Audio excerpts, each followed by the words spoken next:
First reading. A reading from the Acts of Apostles, chapter 16, verses 22 to 34.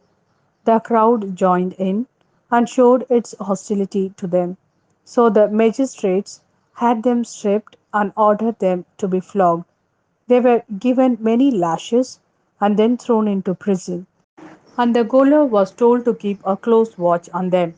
So, following such instructions, he threw them into the inner prison and fastened their feet in the stocks.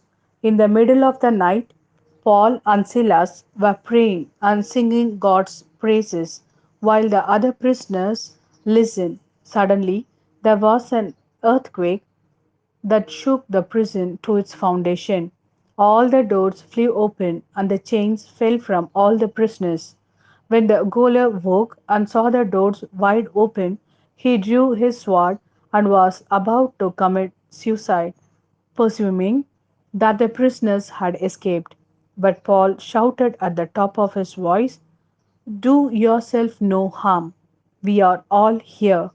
He called for lights, then rushed in, threw himself trembling at the feet of Paul and Silas, and escorted them out, saying, "Sirs, what must I do to be saved?"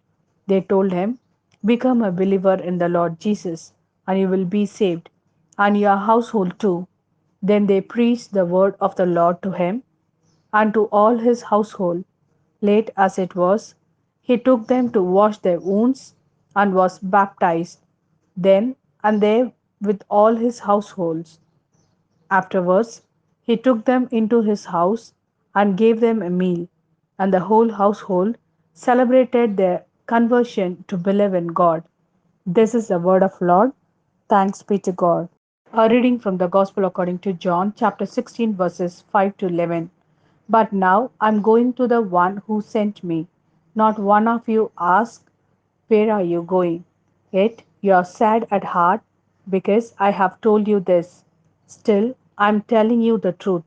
It is for your own good that I'm going, because unless I go, the Proclate will not come to you. But if I go, I will send him to you. And when he comes, he will show the world how wrong it was about sin, and about who was in the right, and about judgment. About sin, in that they refused to believe in me. About who was in the right, in that I'm going to the Father, and you will see me no more. About judgment, in that the prince of this world is already condemned.